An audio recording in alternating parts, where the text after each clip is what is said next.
lined up in such a way that, in all likelihood, if Jack stops, Robbie Gordon in 5th, Pruitt in 6th, and Johansson in 7th would all come past. Now that would put Jack into 6th position, and he could still win the title from 6th. But look at this, he just got hit. He just got hit by Goodyear. Goodyear's trying to save the car. He's in trouble, comes off. Thought he was going to make the turn into the pits despite the damaged tire. Didn't do it. Well, it doesn't change that scenario, except how much trouble might he be in? He doesn't look like he's running full tilt now. Well, Scott Goodyear was taken by surprise there because Jacques Villeneuve suddenly slowed coming out of the notch. The group of cars behind him was suddenly, Goodyear pulled out of line, jumped ahead, thought he was past Villeneuve, pulled over, and you can see the damage to the right front wing in Jacques Villeneuve's car there. Villeneuve suddenly goes slow. Look at Goodyear. Thinks he's by, boom, clouts the wing of Jacques Villeneuve, destroys his left rear tire, and now he luckily gets down the escape road, or else Scott Goodyear was in for a hefty accident here. Look at Pruitt and Johansson down the inside. They get to watch and stand clear. And another key to that situation right there, as we watch Goodyear come into the pits, is that Scott Pruitt got past and put Villeneuve to 7th. And if he stays in 7th, Jan Vikas, the championship goes on to Laguna Seca in a week. Yes, we had the opportunity to check with Team Green, and right now they're all huddled around, and they've not been able to give us an answer if there is a problem with Jacques after that contact. But he didn't look as though he was at full speed when he went by us. Right now, a lot of discussion going on here at Team Green. Yeah, there are cars going past him that should not. Jack is apparently in fairly serious trouble right now with regard to the race and the championship. Michael Andretti has led now 12 of the last 13 races and all 4 of the events here at Detroit. There is the fire we just suggested to you, and that's fairly serious fire. That's a pretty good fire. That's burning the carbon fiber, all the stuff in the back, and he's going to have to park on the track, so yellow's going to have to come out. See the damage to the left rear wheel? It's sharply towed out, so all this is a result of having made contact with the wall. So Scott Goodyear, after that spectacular finish at the Indianapolis 500, the closest runner-up ever, climbs away from his burning car as the course marshals rush to his aid and rush to get that fire out. So the people can tell on the burning also, dark smoke means something rubber or plastic, fiberglass, carbon fiber burning. The fuel burns with clear fire. Look what a great guy he is, though. Rather than risk one of these volunteer course marshals, Scott Goodyear is going to handle the job himself. He pours water to try and keep the material cool, because you can get reignition if you don't get that carbon fiber surface cooled down. What a disappointment for him, with so many fans coming to watch this race from Canada. He's, of course, Canada's latest sporting hero. So thrilled with his performance 2 weeks ago at Indianapolis. So that a perfect example of what you said, Paul, is a man may be fighting his own race, is Teo Fabi in the yellow car that they're coming up on right now. The leaders are closing on Fabi. He's about to be lapped for the first time, but he's running well up and has no intention of just giving way. And Fabi actually locked in a battle with the Wow, car. there it is. There it is. As Scott Goodyear comes around. Fabi's locked in a battle. He's trying to catch Adrian Fernandez just ahead of him. But Goodyear now picks up the lead of the race. Boisel goes back to 2nd, and now Fittipaldi closes on Raul. Now that just gives you an example of what traffic does. Boisel picked the wrong lane. Goodyear got on the outside of him, locked him in, couldn't move after that, and drove right on by. Barron running 3rd. Here is Mark Dismore running in the 4th position, as those 4 cars are separated just a little bit. Ari Lyon bike, and we have another crash. That's Sarah Fisher. Sarah Fisher has crashed in turn 2, and we see another car that is also involved. So an early out for Sarah, and 2 of the favorites are eliminated. Wow, what a tough break. And another car is up against the wall. That, of course, is Sarah getting out. So this is a 3-car incident in turn 2. You can see some very heavy damage to the back of her car. That car will not be repaired. It's a little oil lines are leaking out there, nothing to be really concerned about, but definitely hard impact on the left rear of that car. She appears to be okay. Well, we'll take a look at the replays and see what happened. On board with her. Once again, she's on the white line. tires, and when she got up there, she collected that other car. It's Scott Goodyear, that car that we saw up against the wall. So his grill to go in any powered car is history. And there it is. She just takes Scott. That got a little bit airborne there as she hit the outside wall. Wow, that's a big hit, guys. I'm glad to see that she's okay and moving around and out of the car and obviously okay, but that's really unfortunate. This happens a lot, Larry Rice, when you're on a cold track with cold tires. You get down, if you touch up on any paint, the paint's really like ice. Well, the paint is something that has been warm all month long. It's been very hot here, so they could run on that paint, and it didn't really make a big difference, but suddenly it's a big problem. So back to Scott Goodyear, Kenny Bernstein, who has made so many changes, trying to find the harmony that front-running teams and successful teams need.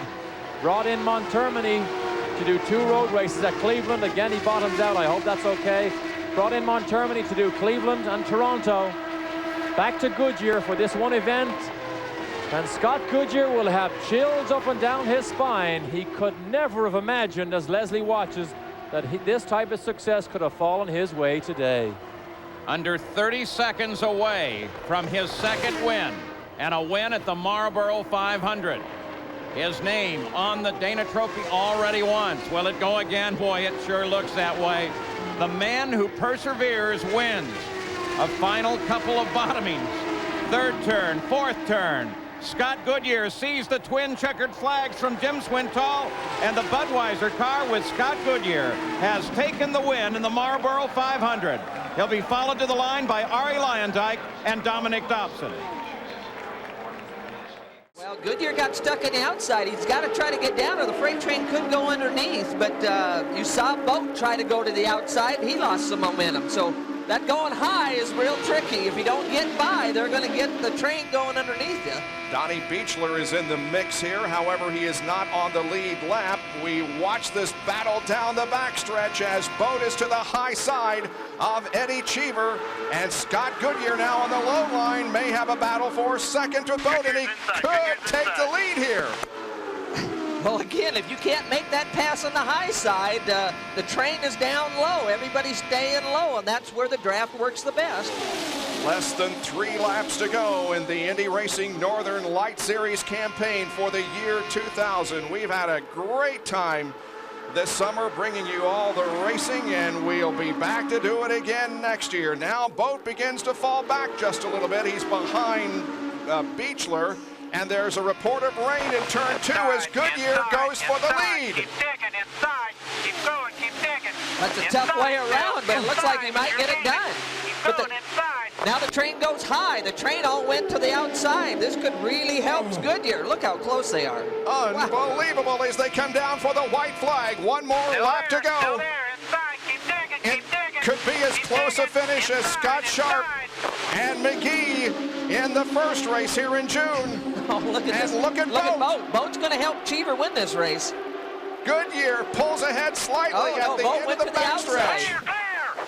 Goodyear has the lead as they head for the fourth corner, coming down for the checkered flag. Who will win it in Texas? It's Scott Goodyear. What a great finish. Goodyear wins over Cheever, Boat, and Lazier, Buddy Lazier, but Lazier wins the championship. Scott Goodyear did all he could do to win that title, and the thing is, he has given this team a victory as he departs them. Luyendyk, there he is. You're on board him. The white flag is there, and they're going to go green for the final lap. Here we go. One more lap. 2.5 miles in the Indy 500 will be decided. Get going, buddy. Get going.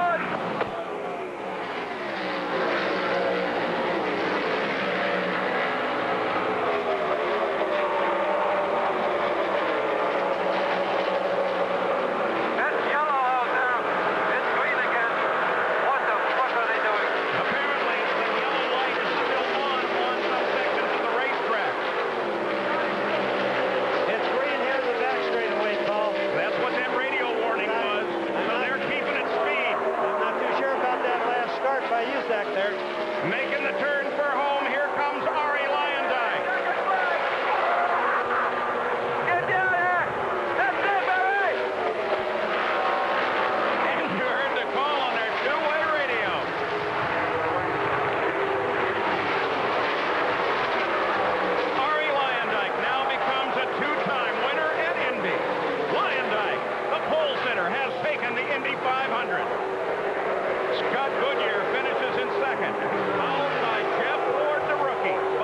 there's the light.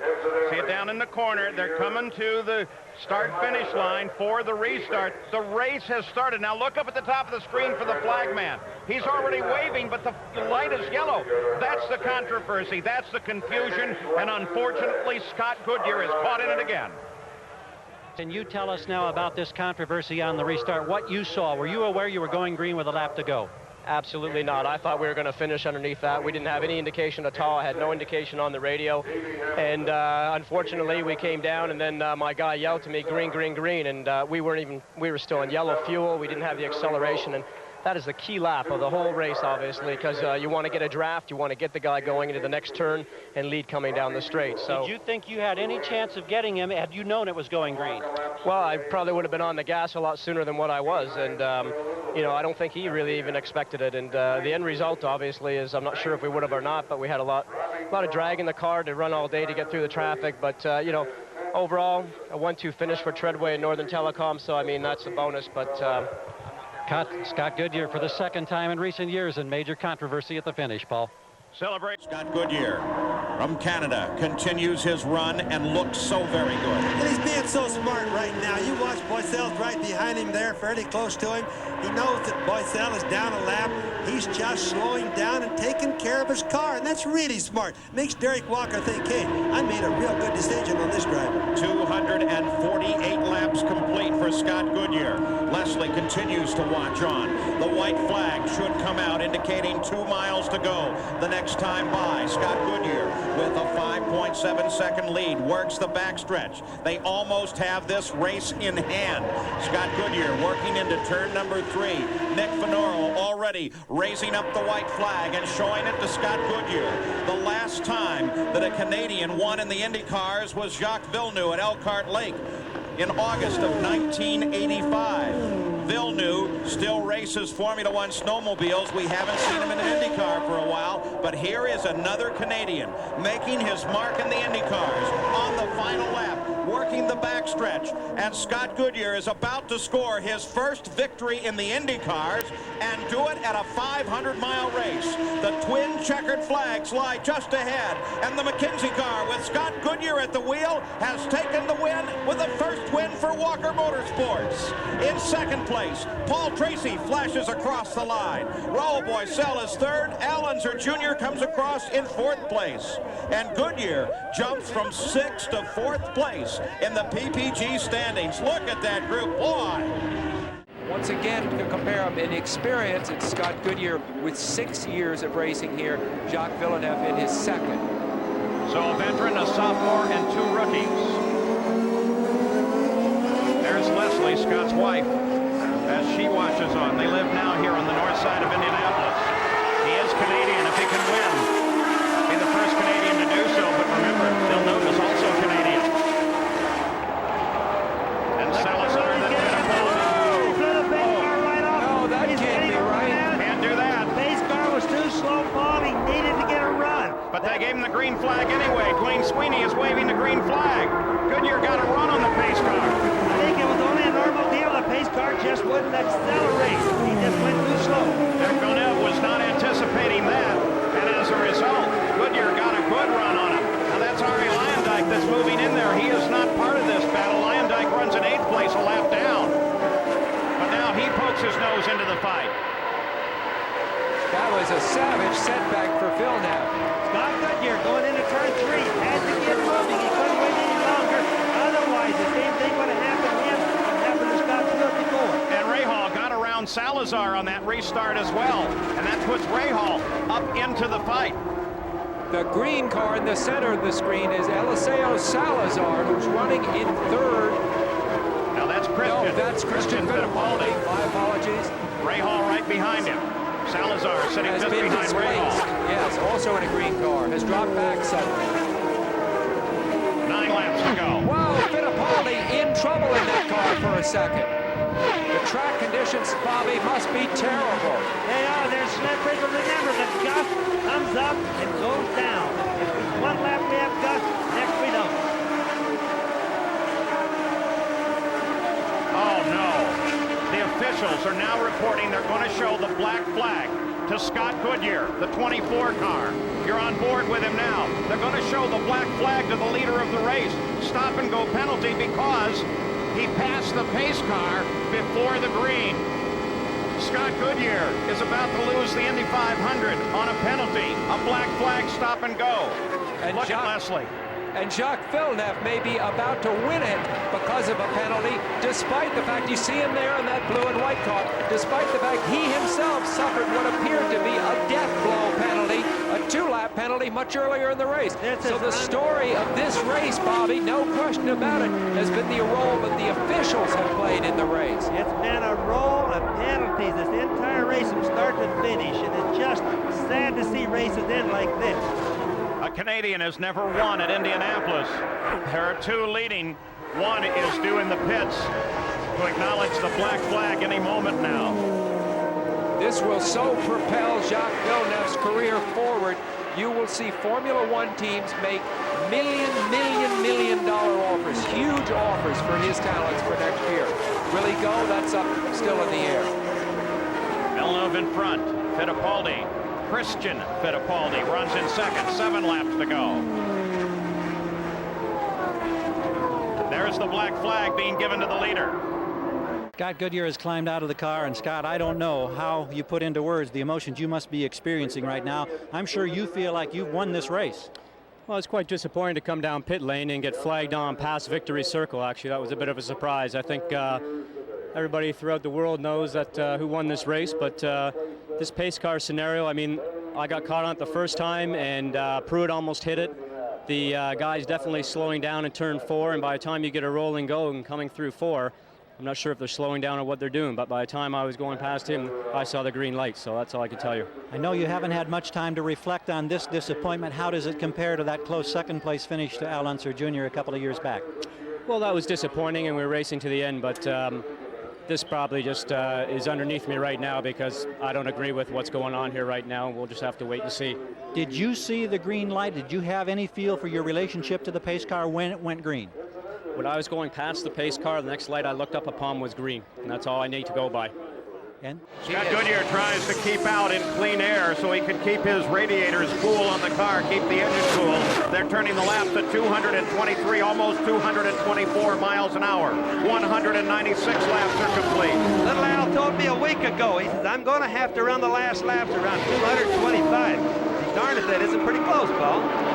Neither car in contest at the moment. Scott Goodyear trying desperately to make up the distance. He's inching up on Unser Jr.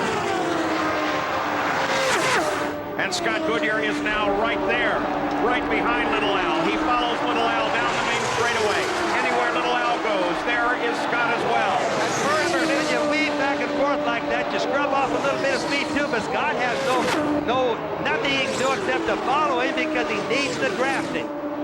Scott Goodyear, of course, a Canadian early in his career. You see him setting up Little Al now. He seemed to kind of give you the feeling that things were coming easily for him. Then he had a long period there, 2-3 years, where just couldn't get any result at all. Suddenly he's vaulted back to this moment. He can see the possibility of winning the Indy 500 if he can make one pass. But he has got to pass one of the savviest, canniest, and most determined drivers in the business. A lot of that's going to come from the old sprint car days. That's where Little Al came from, was go-karts and sprint cars. He's got a lot of savvy on how to keep somebody from passing. The 198th lap in the record books. On this lap in 1989, Emerson Fittipaldi and Little Al touched wheels. Little Al hit the wall. Fittipaldi went onto the west. Scott Goodyear still trying to catch him.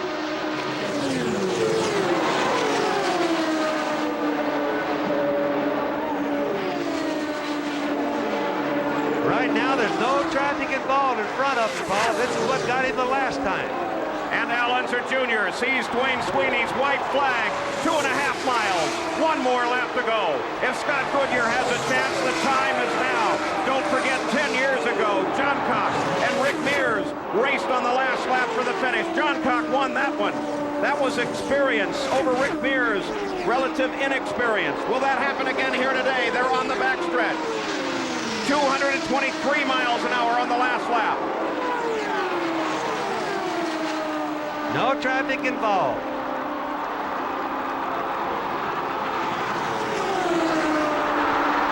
They make the turn for home now. On the